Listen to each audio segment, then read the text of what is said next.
బట్టి మనము దైవ సన్నిధిలో చేరి దేవుని వాక్కులు వినగోరే భాగ్యాన్ని ప్రభువు మనకు ప్రసాదింపజేసినందుకు ప్రభువుకు మనం ఎంతో రుణస్థులమై ఉన్నాం. தேவனுடைய மகா கிருபையினால நம் தேவனுடைய சன்னிதியில் சேரி வந்து தேவனுடைய வார்த்தையை கேட்கும் கிருபை கொடுத்து அதற்காக நாம் தேவனுக்கு நன்றி செலுத்தக்கூடியவர்களாய் காணப்படுவோம். కనుక ప్రతి ఒక్కరూ దైవ లేఖనాలలో నుండి ఈరోజు కొన్ని సంగతులను తేటగా ధ్యానం చేసి ప్రభు నామాన్ని మహిమపరుచుదాం. தேவன் கொடுத்த வேதாகமத்தில் சில காரியங்களை படித்து நாம் தியானித்து அதன் மூலமாக பாடங்களை கற்றுக்கொண்டு நம் தேவனை மையப்படுத்துவோம்.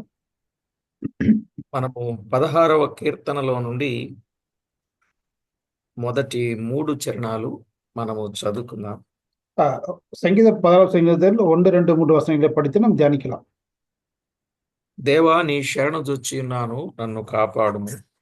నీవే ప్రభుడవు, నీకంటే నాకు క్షేమాధారం ఏదీ లేదని యెహోవాతో నేను మనవి చేయుదును.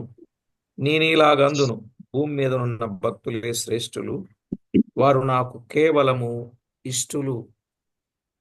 பார்க்கலாம். 10వ சங்கீதத்திலே முதல் வசனம், தேவனே என்னை காப்பாற்றும், உம்மை நம்பியிருக்கிறேன். என் நெஞ்சமே நீ கர்த்தரை நோக்கி தேவனின் ஆண்டவராக இருக்கிறேன். என் செல்வம் உமக்கு வேண்டியதாக இராமல் பூமியில பரிசுத்தவானுக்கு நான் முழு பிரியத்தை வைத்து மகாத்மாவுக்கு இது வேண்டியதாக இருக்கிறது என்று சொன்னார். చదవబడిన ఈ కీర్తన కొరకై ప్రార్థన చేసి వాక్యాన్ని ధ్యానం చేద్దాం. வாசிக்கப்பட்ட வேத பகுதிக்காய் படித்தது வேத பகுதியை நாம் ஜெபித்து நாம் தியானிக்கலாம். పరిశుద్ధ పావనుడవైన మా తండ్రి, పరమందు ఆసీనుడవైన మా దేవ, మీ గణనామమునకు వేలాది వందనములు, కోటాను కోట్లు స్తుతులు స్తోత్రములు చెల్లిస్తున్నాం. பரிசுத்தமுள்ள பிதாவே, பல வாசம் செய்யக்கூடிய தேவனே, உடைய மகத்துவ நாமத்திற்காய் கோடான கோடி ஸ்துதிகள் ஸ்தோத்திரங்கள் பலிகளை நாங்கள் செலுத்துகிறோம். మా ప్రభువా, చదవబడిన లేఖన భాగమును దీవించి మా అందరితో తేటగా సూటిగా స్పష్టంగా మాట్లాడి మీ నామమునకే మహిమ ఘనత ప్రభావములను ఆరోపించుకొనమని కోరుచు, வாசிக்கப்பட்ட வேத பகுதி எங்களோடு தாராளமாய் எங்களோடு நேராக எங்களுடைய சரியா எங்களை உணர்த்துவித்து எங்களை பலப்படுத்தி எங்களை வழி நடத்தி கொண்டு எங்கள் எல்லா காலையும் நாங்கள் மையப்படுத்தப்பட வேண்டும் என்று சொல்லி நாங்கள் கேட்டுக்கொண்டு అన్ని విషయాలలో మీకు రావలసిన మహిమ మా మంటి ఘటముల ద్వారా ఆపాదించుకొనమని వేడుకుంటూ, எல்லா விதத்திலும் நாங்களுக்கு வர வேண்டிய கணத்தை எங்களுடைய மண்ணான பாத்திரங்கள் மீது கிருபை வைத்ததற்காக அந்த பாத்திரங்களில் இருந்து நாங்கள் கனப்படுத்த வேண்டும் என்று சொல்லி మా கேட்டுக்கொண்டு ప్రభు రక్షకుడైన యేసుక్రీస్తు నామమున వేడుచూ ఉన్నాం మా పరమ తండ్రి. ஆண்டவர்கள் உன்னதமான இயேசு நாமத்தில் ஜெபித்து வேண்டிக் கொள்கிறோம் நல்ல பிதாவே. ఆమేన్. ఆమేన్. ప్రభునందు ప్రియులారా, మనము చదువుకున్న ఈ కీర్తన భాగములో భూమి మీదనున్న భక్తులు శ్రేష్ఠులు, వారు నాకు కేవలము ఇష్టులు అనే మాట మనము చదువుకున్నాం. பார்க்கிறோம், பூமியில பரிசுத்தவான்கள் மேன்மையானவர்கள், அவர்கள் மேல் என் முழு பிரியத்தை வைத்திருக்கிறேன் என்று சொல்லி தேவன் சொல்லுகிறார். నిజమే, భక్తి కలిగి శ్రేష్ఠులుగా ఉంటే దేవునికి తప్పకుండా ఇష్టలంగా మనం ఉంటాం. அவர் ஒரு பக்தி உள்ளவராகி அது மேன்மையாக காணப்பட்டால் அந்த பக்தி உள்ளவன் அவன் தேவனுக்கு இஷ்டமா இருக்கிறான். ప్రతి ఒక్కరి నుండి దేవుడు కోరుకునేది ఆయనకి ఇష్టమైన భక్తి. ஒவ்வொரு மனிதரிடமும் தேவன் கேட்பது என்று சொன்னால் தேவனுக்கு பிரியமான பக்தியாக இருக்கப்பட வேண்டும் என்று சொல்லி கேட்கிறார். కనుక ప్రతి ఒక్కరు కూడా ఇలాంటి భక్తి జీవితాన్ని కలిగి ఉండాలి. భక్తి అనే దానికి వివరాన్ని మనం విన్నాం. ஒவ்வொரு மனிதனும் கூட பக்தியாக வாழ வேண்டும் என்று நாம் பார்க்கிறோம். பக்தியை குறித்து நாம் கடந்த நாட்களில் தியானித்தோம். భక్తిని గురించిన సంగతులు మనం ఆలోచన చేసినప్పుడు ఎన్నో பக்தியை குறித்து நாம் బల్యార్పణ చేత నిబంధన చేయబడిన వారు భక్తులు అనే మాట మనం విన్నాం. அங்க பக்திகள் நீதிமான்கள் சொன்னால் பலியின் மூலமாக என்னை நெருங்கினவர்கள் பரிசுத்தவர்கள் குறித்து நாம் பார்த்தோம். దేవుని వాక్యములో భూమి మీదనున్న భక్తులే శ్రేష్ఠులు. అసలు ఎవరు శ్రేష్ఠులు? அதாவது பூமியில பரிசுத்தவான்களே தேவனுக்கு பிரியமானவர்கள். அப்போ தேவனுக்கு பிரியமானவர்கள் யார்? కీర్తనల గ్రంథం 110వ కీర్తన 3వ చరణాన్ని మనం చదువుకుందాం. సంగీత పుస్తకத்திலிருந்து 110வது సంగీతం 3వ వచనం. యుద్ధ సన్నాహ దినమున నీ ప్రజలు ఇష్టపూర్వకముగా వచ్చెదరు. నీ యవనస్తులలో శ్రేష్ఠులు పరిశుద్ధాలంకృతులై మంచు వలె అరుణోదయ గర్భములో నుండి నీ యొద్దకు వచ్చెదరు అని వ్రాయబడింది. அது பராக்கிரமத்தின் நாளிலே உம்முடைய ஜனங்கள் மனப்பூர்வமாக பரிசுத்த அலங்கமுள்ள இருப்பார்கள். விடியற்காலத்து கற்பத்தில் பிறக்கும் பணிக்கு சமமான యవ్వనமான జనం ఉమకు பிறக்கும் என்று பார்க்கிறோம். ఇక్కడ శ్రేష్ఠులు ఎవరు అంటే పరిశుద్ధాలంకృతులు శ్రేష్ఠులు. அதாவது அங்க தேவனுக்கு பிரியமுள்ள யார் என்று சொன்னால் பரிசுத்த அலங்காரம் உள்ளவர்கள். కనుక పరిశుద్ధతతో అలంకరించుకోవాలి, పరిశుద్ధాలంకృతులుగా ఉండాలి. మన అలంకారమే పరిశుద్ధత అయి ఉండాలి. అట్టివారు శ్రేష్ఠులు. பரிசுத்தவான்கள் தங்கள் பரிசுத்தினாலே அலங்கரிக்கின்ற பொழுது அவர்கள் தேவனுக்கு பிரியமானவர்கள். ఇంకా ఎవరు శ్రేష్ఠులు అని అన్నప్పుడు இன்னும் సామెతల గ్రంథం 19వ అధ్యాయం 1వ వచనం. இன்னும் யார் பிரியவங்க பார்க்கின்ற பொழுது நீதிமொழிகள் 19ஆம் அதிகாரம் 1வது வசனம். బుద్ధిహీనుడై తన పెదవులతో మూర్ఖముగా మాటలాడు వాని కంటే యథార్థముగా ప్రవర్తించు దరిద్రుడే శ్రేష్ఠుడు. பார்க்கிறோம் நீதிமொழிகள் 19:1 மாறுபாடான உதடுகளுள்ள மூடனை பார்க்கிலும் ఉత్తమనాய் நடக்கிற దరిద్రనే వాసి. కనుక ఎవరు శ్రేష్ఠులు అనంటే యథార్థముగా ప్రవర్తించు దరిద్రుడే శ్రేష్ఠుడు. யார் தேவனுக்கு பிரியமானவன் என்று சொன்னால் உத்தமமாய் நடக்கிற దరిద్రనే దేవునికి ప్రియమానవన్. కనుక ప్రతి ఒక్కరు కూడా ఏమి ఉన్నా లేకపోయినా యథార్థంగా ప్రవర్తించడం వారు శ్రేష్ఠులు అన్నాడు. எது இருந்தாலும் இல்லாமல் போனாலும் கூட ஒரு மனிதன் உத்தமனாய் நடக்கின்ற பொழுது அவன் தேவனுக்கு பிரியமானவன். మరి ఈరోజు ఎంతమంది యథార్థమైన ప్రవర్తన కలిగి జీవిస్తున్నారు ఆలోచన చేయండి. இந்த நாட்களில் எத்தனை பேர் தேவனுக்கு பிரியமான உத்தமമായ வாழ்க்கை வாழ்கிறார்கள்? கொஞ்சம் ஆலோசனை செய்யுங்கள்.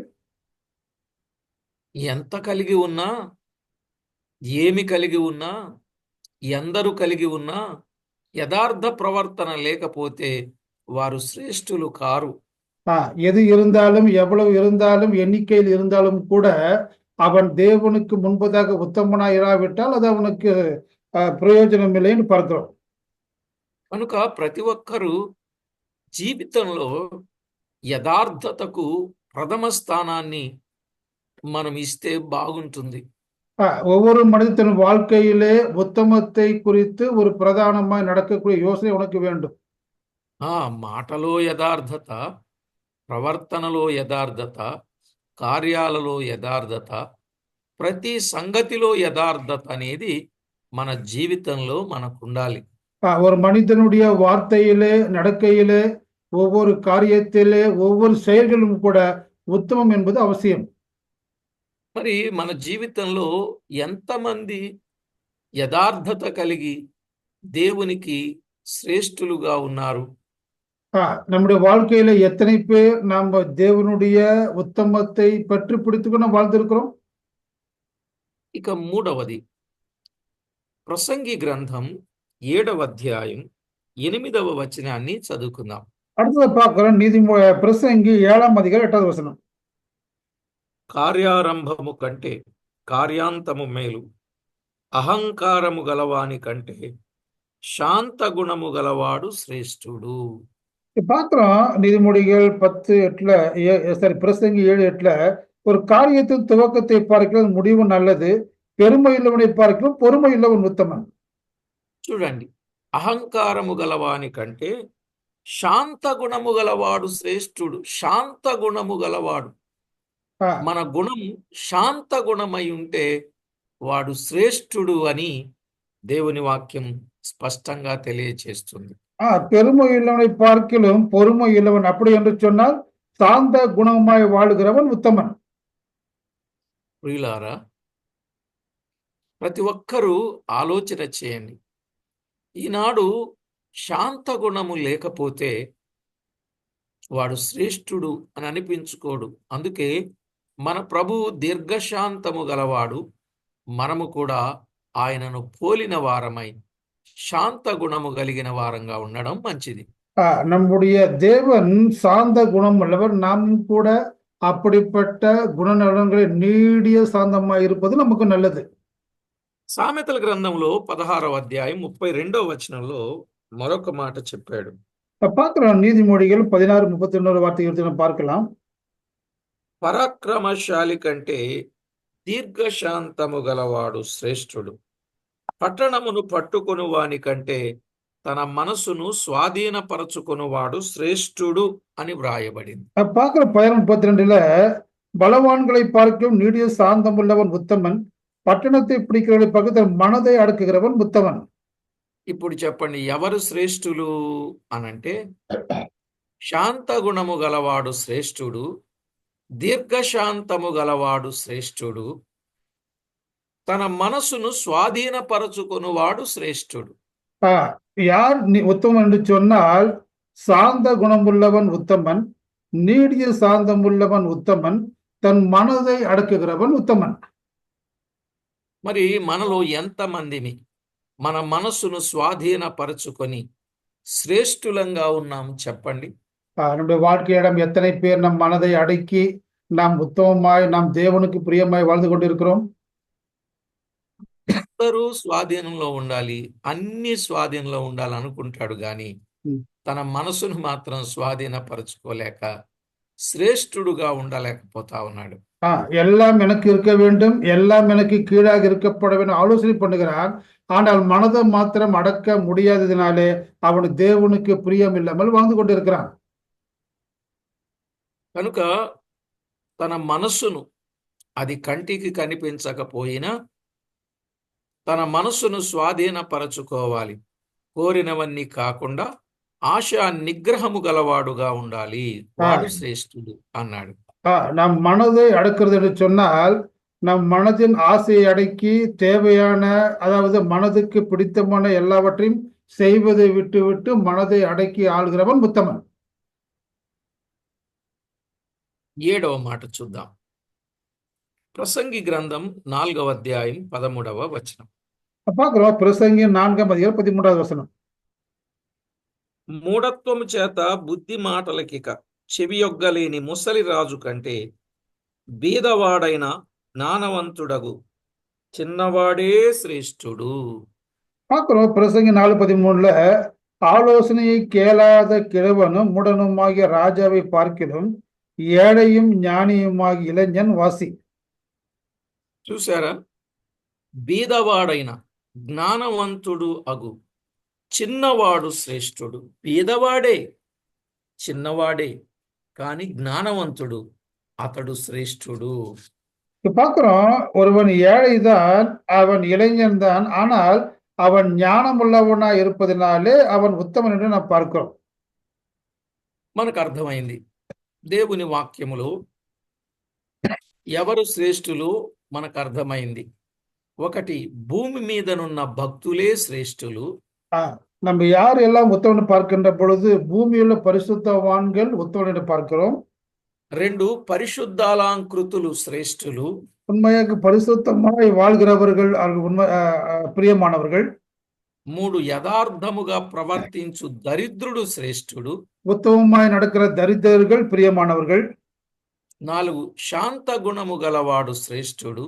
அடுத்ததை பார்க்கிற சாந்த குணம் உள்ளவர்கள், அவர்கள் தேவனுக்கு பிரியமானவர்கள். 5, దీర్ఘశాంతము గలవాడు శ్రేష్ఠుడు. அடுத்தது நீடிய சாந்தம் உள்ளவர்கள் தேவனுக்கு பிரியமானவர்கள். 6, తన మనసును స్వాధీనపరచుకున్నవాడు శ్రేష్ఠుడు. தன் மனதை அடக்கிக் கொள்ளுகிறவன் உத்தமன் என்று நாம் பார்க்கிறோம். 7, బీదవాడైన జ్ఞానవంతుడు, చిన్నవాడే శ్రేష్ఠుడు ముసలి రాజు కంటే. ஏழையான இளைஞனே ஞானியானவன் உத்தமமானவன். இன்னும் சொல்ல போனா மூடனாகிய ராஜாவை பார்க்கிலும் அந்த இளைஞனே வாசி என்று நாம் பார்க்கிறோம். అలాగైతే ప్రియులారా, ఏది శ్రేష్టం? அப்படி என்று சொன்னால் எது ఉత్తమமானது? సామెతల గ్రంథం ఏది శ్రేష్టమో గమనించండి. பார்க்கிறோம் நீதி. సామెతల గ్రంథం 8వ అధ్యాయం 11వ వచనం. எது உத்தமமானது என்று சொன்னால் நீதிமொழிகள் 8வது அதிகாரம் 11வது வசனம். జ్ఞానము ముత్యముల కన్నా శ్రేష్టమైనది, విలువగల సొత్తులేవియు దానితో సాటి కావు అన్నాడు. பார்க்கிறோம் நீதிமொழிகள் 8:11 முத்துக்களை பார்க்கிலும் ஞானமே நல்லது, இச்சிக்கப்படத்தக்கவையெல்லாம் ஒரு நிகரானதல்ல என்று பார்க்கிறோம். ముత్యము శ్రేష్టమా, జ్ఞానము శ్రేష్టం అంటే రెండూ శ్రేష్టమే అని చెప్పొచ్చు. முத்துக்கள் நல்லதா ஞானம் நல்லதா என்று பார்க்க ரெண்டுமே நல்லதுதான். కానీ ఈ రెండింటిలో ఏది ఎక్కువ శ్రేష్టమైనది అనంటే ముత్యముల కన్నా జ్ఞానమే శ్రేష్టమైనది. ఇవి எல்லாவற்றிலும் பார்க்கும் எது உத்தமமானது உயர்ந்தது என்று சொன்னால் ஞானம் మాత్రమే உயர்ந்தது ఉత్తమమైనది. కనుక ప్రతి ఒక్కరూ ఏది శ్రేష్టమో చెప్పాడు. జ్ఞానం ముత్యముల కన్నా శ్రేష్టం అన్నాడు గనుక జ్ఞానాన్నే మనము సంపాదించాలి. நான் பார்க்கிறோம் எது உத்தமமானது என்று சொன்னால் முத்துக்கள் ஞானமே நல்லது, ஆனால் நாம் ஞானம் ఉత్తమమా இருப்பது ஞானத்தை సంపాదింపது நல்லது.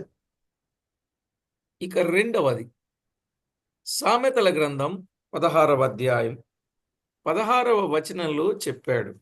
அடுத்த ஒரு காரியத்தை நாம் பார்க்கலாம். அதே நீதிமொழிகள் 16வது அதிகாரம் 16வது வசனம். అపరంజిని సంపాదించుట కంటే జ్ఞానమును సంపాదించుట ఎంతో శ్రేష్టం. వెండిని సంపాదించుట కంటే తెలివిని సంపాదించుట ఎంతో మేలు. ఏది శ్రేష్టం? இங்க பொன்னை சம்பாதிப்பது ஞானத்தை சம்பாதிப்பது உத்தமம், வெள்ளியை சம்பாதிப்பதிலும் புத்தியை சம்பாதிப்பது எவ்வளவு மேன்மையானது. இது எது உத்தமம்? జ్ఞానం అపరంజి కంటే శ్రేష్టమైనది. జ్ఞానము ఉన్నది, అపరంజి ఉన్నది. బంగారము గొప్పదా, జ్ఞానము గొప్పదా అంటే బంగారము కంటే జ్ఞానమే శ్రేష్టమైనది. இங்க பொன் இருக்கிறது, ஞானம் இருக்கிறது. இரண்டிலும் எது மேன்மையானது என்று சொன்னால் பொன்னை பார்க்கிலும் ஞானమే విலை ఉయర్ందని பார்க்கிறோம். కాబట్టి ప్రభునందు ప్రియులారా, ఒకటి ముత్యముల కన్నా శ్రేష్టం జ్ఞానం, రెండు అపరంజి కంటే శ్రేష్టమైనది జ్ఞానం, మూడవదిగా முதலாவதை பார்த்தோம், முத்துக்களை பார்க்கிலும் மேன்மையானது ஞானம். இரண்டாவது பார்க்கிலும் பொன்னை சம்பாதிப்பதை விட அதை விட மேன்மையானது ஞானம். மூன்றாவது நாம் பார்க்கின்ற பொழுது ప్రసంగి గ్రంథం 9వ అధ్యాయం 16వ వచనం. பிரசங்க நிருபம் 9வது அதிகாரம். కాగా నేనిట్లనుకొంటిని, బలము కంటే జ్ఞానము శ్రేష్టమే గాని బీదవారి జ్ఞానము తృణీకరింపబడును, వారి మాటలు ఎవరును లక్ష్యము చేయరు అని ఉన్నది. பிரசங்க 9:16 ஆகையால் ஏழையின் ஞானம் வசதி பண்ணப்பட்டு வார்த்தைகள் கேட்கப்படாமல் போனாலும் బలத்தை பார்க்கிலும் జ్ఞానమే ఉత్తమం. ఇక్కడ బలము ఉన్నది, జ్ఞానము ఉన్నది. ఈ రెండింటిలో శ్రేష్టమైనది ఏది? இங்க பார்க்கிற பலம் இருக்கிறது, அதே போல ஞானம் இருக்கிறது. இரண்டிலும் உண்மையானது மேன்மையானது எது? జ్ఞానమే బలము కంటే శ్రేష్టమైనది. జ్ఞానమే బలము కంటే శ్రేష్టమైనది. பலத்தை பார்க்கிலும் ஞானமே மேன்மையானது, ஞானమే ఉత్తమమైనది. ఈనాడు దేవుని వాక్యము చేత ప్రతి ఒక్కరు బలవంతులుగా ఉండాలి అని కొరింథీ పత్రిక, జ్ఞానం బలము కంటే శ్రేష్టమైనదని ప్రసంగి గ్రంథం 9వ అధ్యాయం 16వ వచనంలో మనము చూసాం. இங்க பார்க்கிறோம், ஞானமே பலத்தை பார்க்கிலும் ஞானமே உத்தமம் மேன்மையானது நாம் பார்த்தோம். பிரசங்கி 9:16. ఇక నాలుగవది కూడా మనం ఆలోచన చేస్తే இன்னும் ప్రసంగి 4வது గ్రంథం 9వ అధ్యాయం 18వ వచనం. அதே பிரசங்கி 9:18 4 பார்க்க முடியும். యుద్ధాయుధముల కంటే జ్ఞానము శ్రేష్టం, ఒక పాపాత్ముడు అనేకమైన మంచి పనులను చెరుపును. யுத்த ஆயுதங்களை பார்க்க ஞானமே நல்லது, பாவியான ஒரு மிகுந்த நன்மைகளை கெடுப்பான். కాబట్టి ప్రభునందు ప్రియులారా, దేవుని వాక్యములో ఏది శ్రేష్టం అనంటే యుద్ధాయుధముల జ్ఞానమా? எது యుద్ధాయుధముల కంటే జ్ఞానమే శ్రేష్టమైనది అని చెప్పాడు. எது மேன்மையானது என்று சொன்னால் யுத்த ஆயுதங்களா ஞானமே என்று சொன்னால் யுத்த ஆயுதத்தை விட ஞானமே மேன்மையானது என்று நாம் பார்க்கிறோம். కనుక ప్రతి ఒక్కరూ యుద్ధాయుధం ముఖ్యం అనుకునేరు, జ్ఞానమే ముఖ్యం. ఏది శ్రేష్టం? జ్ఞానమే ముత్యముల కన్నా శ్రేష్టం. జ్ఞానమే అపరంజి కంటే శ్రేష్టం. జ్ఞానమే బలము కంటే శ్రేష్టం. జ్ఞానమే యుద్ధాయుధముల కంటే శ్రేష్టం. ஞானமே முத்துக்களை பார்க்க நல்லது, ஞானமே பொன்னை பார்க்க நல்லது, ஞானமே ஞானமே யுத்த ஆயுதங்களை பார்க்க நல்லது, ஞானமே ஒரு மனிதனுடைய பலத்தை பார்க்கும் நல்லது. నెక్స్ట్ ఐదవ సంగతి చూస్తే ప్రసంగి గ్రంథం 9వ అధ్యాయం 17వ వచనాన్ని చదువుకుందాం.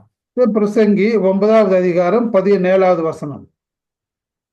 బుద్ధిహీనులలో ఏలువాని కేకల కంటే మెల్లగా వినబడు జ్ఞానుల మాటలు శ్రేష్టం. మెల్లగా వినబడిన జ్ఞానుల మాటలు శ్రేష్టం. జ్ఞానుల మాటలు శ్రేష్టం. பிரசங்கி 9:17 மூடனை ஆளும் அதிபதியின் குழுக்களை பார்க்க ஞானியுடைய அமெரிக்கையான வார்த்தைகளை கேட்கப்படுது அப்படின்னு சொன்னா ஞானிகளுடைய அமைதியான பேச்சு உத்தமம் என்று பார்க்கிறோம். పునందు ప్రియులారా, 9:17లో మెల్లగా వినబడిన జ్ఞానుల మాటలు శ్రేష్టం. కేకలు వేసేవానికంటే మెల్లగా మాట్లాడతారే, మెల్లగా మాట్లాడు, మెల్లగా వినబడిన జ్ఞానుల మాటలు శ్రేష్టం. அதாவது இங்க பார்க்கிறோம், அதிகமான குரலை கொடுக்கிற ஒரு அதிபதியை பார்க்கிலும் ஒரு அமெரிக்கையான வார்த்தை பேசுகிற ஞானியின் வார்த்தைகள் உத்தமமானது. కాబట్టి ప్రతి ఒక్కరూ జ్ఞానుల మాటలు వినటానికి వేగురుపడాలి. ஒவ்வொரு மனிதனும் ஞானிகளுடைய வார்த்தையை கேட்பதற்கு நாம் தீவிரமா இருக்க வேண்டும். ఇక 6వ విషయానికి వస్తే ప్రసంగి గ్రంథం 5వ అధ్యాయం 1వ వచనాన్ని చదువుకుందాం. అదే ప్రసంగిలో 5వ అధ్యాయం 1వ వచనం. నీవు దేవుని మందిరమునకు పోవునప్పుడు నీ ప్రవర్తన జాగ్రత్తగా చూచుకొనుము. బుద్ధిహీనులు అర్పించునట్లుగా బలి అర్పించుట కంటే సమీపించి ఆలకించుట శ్రేష్టము. இங்க பாக்குறோம், நீ సమీపించి ఆలకించుట శ్రేష్టం. உன் தேவாலய நடையை காத்துக்கள், மூடப்படுவது போல படுவதை பார்க்கிலும் செவி கொடுக்க செல்வது நலம். அதாவது செவி கொடுப்பதே நலம். మందిరమునకు సమీపించి ఆలకించుట శ్రేష్టం. కనుక నేను ఎక్కడో ఇంట్లో ఉంటాను, నాకు టీవీలో వాక్యం వస్తుంది అని ఏదేదో సాకులు చెప్తా ఉంటారు. కానీ అలా చెప్పకుండా మందిరమునకు సమీపించి ఆలకించుట అనేది శ్రేష్టం. தேவாலயத்துக்கு கடந்து போய் அதனுடைய கேட்பது செவி கொடுப்பதே நலம். வீட்டுல டிவில எனக்கு அது வருது இது வருது என்பதை விட நாம் ఆలయத்துக்கு పోయి கேட்பது నలం. ఇక 7వ విషయానికి వస్తే సమూయేలు మొదటి గ్రంథం 15వ అధ్యాయం 22వ వచనం. அடுத்தது நம்ம பார்க்கிறோம், 1 சாமுவேல் நிருபம் 15వ అధికారం 22వ వచనం. ప్రియులారా, జీవము గల దేవుని వాక్యములో వ్రాయబడిన ప్రతి సంగతిని మనము జ్ఞాపకం చేసుకుంటా ఉంటే ఎవరు శ్రేష్ఠులు? మందిరానికి వెళ్ళాలి, సమీపించాలి, సన్నిధిలో గడపాలి, ఆయన మాటలు ఆలకించాలి. అప్పుడే వారు శ్రేష్టం. అది శ్రేష్టం. யார் பிரியமானவர் என்று சொன்னால் நம்ம ஆலயத்துக்கு போக வேண்டும், சந்நிதியில் காணப்பட வேண்டும், அவர் வார்த்தையை கேட்க வேண்டும். அதுவே தேவனுக்கு பிரியமானது என்று நாம் பார்க்கிறோம். ఇక 7వ విషయానికి వస్తే எனவே సమూయేలు మొదటి గ్రంథం 15వ అధ్యాయం 22వ వచనం. நான் பார்க்கிறோம் 1 சாமுவேல் 15 22 பார்க்கின்ற பொழுது కాబట్టి ప్రతి ఒక్కరం ఏది శ్రేష్టమో మనకు అర్థమైంది. ఏది శ్రేష్టం అండి? எது சிரேஷ்டம் என்று நாம் பார்க்கிறோம். జ్ఞానం ముత్యముల కన్నా శ్రేష్టమైనది ఒకటి. ஒன்று ஞானம் எல்லாவற்றுக்கும் மேலாக உத்தமமானது. 2 జ్ఞానం అపరంజి కంటే శ్రేష్టమైనది. ஞானம் பொன்னை விட மேலானது. 3 జ్ఞానం బలము కంటే శ్రేష్టమైనది. ஞானம் பலத்தை விட மேலானது. 4 జ్ఞానం యుద్ధాయుధముల కంటే శ్రేష్టం. அடுத்ததாக பார்க்கிறோம், இந்த ஞானமானது யுத்த ஆயுதங்களை விட மேலானது. 5 మెల్లగా వినబడు జ్ఞానుల మాటలు శ్రేష్టం. அடுத்ததாக மெல்லியதாக கேட்கப்படும் ஞானியுடைய வார்த்தைகள் மேலானது. 6 మందిరమునకు సమీపించి ఆలకించుట ఇష్టం. ஆறாவது பார்க்கிறோம், தேவனுடைய ஆலயத்தில் கடந்து வந்து செவி கேட்பது நலம் என்று நாம் பார்க்கிறோம். ఇక 6వది మందిరమునకు సమీపించి ఆలకించుట శ్రేష్టం. தேவாலயத்தில் கடந்து வந்து அது செவி கொடுப்பது நலம் என்று நாம் பார்த்தோம். అలాగున మనము జ్ఞానాన్ని ఇకనైనా సంపాదించి 7వది బలి అర్పించుట కంటే దేవుని మాట వినుట శ్రేష్టమన్నాడు గనుక 7வது பார்த்தோம், பலியை அர்ப்பணிப்பதை விட தேவனுக்கு கீழ்ப்படிவது பிரியமானது என்று நாம் பார்க்கிறோம். కనుక ప్రతి ఒక్కరూ ఏవో రకరకాల బలులు అర్పించకుండా శ్రేష్టమైనటువంటి బలులు దేవునికి అర్పించేటట్లు మనలను మనము సిద్ధపరచుకొని దేవుని నామమునకు మహిమ, ఘనత, ప్రభావములను మనము ఆరోపించవలసిన వారమై ఉన్నాం. ஒவ்வொரு மனிதர் தனக்கு பிரியமான பலியை அர்ப்பணிக்காமல் தேவனுக்கு பிரியமான பலிகளை செலுத்தி அவருக்கே கனத்தையும் மகிமை செலுத்தி நாம் மகிழ்ப்படும்படியான ஆராதிப்போம். మనము ఒకటి ఎవరు శ్రేష్ఠులు 7 పాయింట్స్ విన్నాం. நான் பார்க்கிறோம், யார் பிரியமானவர்கள் என்று சொல்லி 7 காரியத்தை நாம் பார்த்தோம். అలాగే ఏది శ్రేష్టము అనేది కూడా 20 நான் பார்க்கிறோம், దాదాపుగా చాలా సంగతులు మనం వింటూ ఏది శ్రేష్టం అనే దానిలో కూడా 7 విషయాలు మనము జ్ఞాపకం చేసుకున్నాం. அடுத்து நாம் பார்த்தோம் எது உத்தமம் என்பதை கூட 7 காரியத்தை குறித்து நாம் கவனித்தோம். కనుక ప్రతి ఒక్కరం విశ్వాస హృదయముతో శ్రేష్టమైన వారిగాని భూమి మీద మనం బ్రతుకుతూ ఆయన నామానికి మహిమ, ఘనత, ప్రభావములను మనము ఆరోపించవలసిన వారమై ఉన్నాం. நாம் இப்படியாக நாம் தேவனுக்கு வழி நடந்து தேவனுக்கு கனத்தை மகிழ்ச்சி செலுத்தப்பட வேண்டிய நாம் காணப்படுவோம். ప్రియులారా, 84వ కీర్తన 10వ చరణంలో దేవుని ఆవరణములో ఒక దినము గడుపుట 1000 దినముల కంటే శ్రేష్టం అన్నాడు. பார்க்கிறோம், சங்கீதம் 84:10 அதாவது 1000 நாட்களை பார்க்கிறோம் இந்த ஆலய பிரகாரத்துக்கு காணக்கூடிய ஒரு நாள் நல்லதுன்னு நாம் பார்க்கிறோம். కనుక ఒక దినము దేవుని సన్నిధిలో గడిపితే 1000 దినాల కంటే శ్రేష్టం. ఒక దినము దేవుని సన్నిధిలో గడపకపోతే 1000 దినాలు మైనస్ అయిపోయినట్లు. நாம் ஒரு நாளை தேவனுடைய சந்நிதியில் நாம் நடத்துகின்றது 1000 நாட்கள் சமமா இருக்கிறது. அந்த ஒரு நாள் நாம் கடக்கவில்லை என்று சொன்னால் 1000 நாட்களுக்குரிய நஷ்டத்தை நாம் பெறுகிறோம். కనుక ఎవరు శ్రేష్ఠులు, ఏది శ్రేష్టమో మనము విన్నాం. எது யார் உத்தமன், எது உத்தமமானது குறித்து நாம் தியானித்தோம்.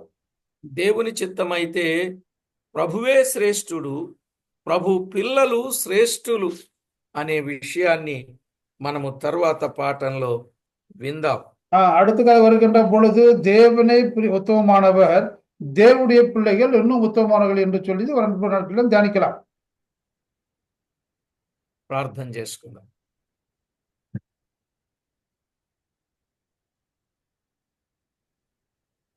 పరిశుద్ధుడవైన మా పరమ తండ్రి, పరమందు ఆసీనుడవైన మా దేవ, మీ ఘననామమునకు వేలాది వందనాలు, కోటాను కోట్లు స్తుతులు స్తోత్రములు చెల్లిస్తూ ఉన్నాం. பரிசுத்தமுள்ள பிதாவே, பலது வாசல் தேவனே, கனமுள்ள மகிழ்வு நாமத்திற்காய் கோடான கோடி ஸ்துதிகள் ஸ்தோத்திரங்கள் நாங்கள் ஏறெடுத்து படைக்கிறோம். మమ్మును ఎంతో ఎక్కువగా ప్రేమించారు గనుక మీ సన్నిధి నుండి ప్రతీది మేము స్తుతులు మీకు అర్పిస్తుండగా, ఘనతలు మీకు అర్పిస్తుండగా, మేము మీకు శ్రేష్ఠులుగా ఇష్టలుగా ఉండడానికి సిద్ధపరచమని కోరుతా ఉన్నాం. நீர் எங்களை பாராட்டி கிருபை சன்னிதி சேரி வந்து நாம் உங்களுக்கு பலிகளையும் துதிகளையும் ஸ்தோத்திரங்களையும் படைப்பதன் மூலமாக நாங்கள் உத்தமர்கள் என்று சொல்லி விளங்க பண்ணி கொண்டிருக்கிறோம். మా ప్రభువా, 16వ కీర్తనలో మీరు మాతో మాట్లాడుచు వచ్చిన ప్రతి సందర్భమును బట్టి మిమ్మల్ని స్తుతించుచు 10వ சங்கீதத்திலிருந்து நீர் எங்களோடு பேசின ஒவ்வொரு வார்த்தைகளுக்காக நாங்கள் உண்மை துதிக்கிறோம், ஸ்தோத்தரிக்கிறோம். నీ వాక్యాన్ని విన్న ఆయా ప్రదేశాల నుండి చేరి వచ్చిన వారందరినీ నిండారులుగా నింపి వారికి రావలసిన ప్రతిఫల ఆశీర్వాదం పంపించి మీరు మహిమ పొందుతారని కోరుచు, வார்த்தையை கேட்ட கடந்து வந்த யாவுடைய உள்ளத்திலும் மகிமையினாலே கிருபையினால் நிரப்பி நீரே கனத்தை மகிமை பெற்றுக்கொள்ள வேண்டும் என்று சொல்லி கேட்டுக்கொண்டு, మా ప్రభువు మా రక్షకుడైన యేసుక్రీస్తు అమూల్యమైన నామమున స్తుతించి స్తోత్రించి ప్రార్థించి మిక్కిలి వినయముగా బ్రతిమలాడి వేడుచూ ఉన్నాం మా పరమ తండ్రి. எங்கள் ஆண்டவர் உன்னதமா இயேசு கிறிஸ்து நாமத்தினாலே எங்களை தாழ்த்தி ஜெபித்து வேண்டிக் கொள்கிறோம், நல்ல பிதாவே. ఆమేన్. ఆమేన్. ప్రభునందు ప్రియులారా,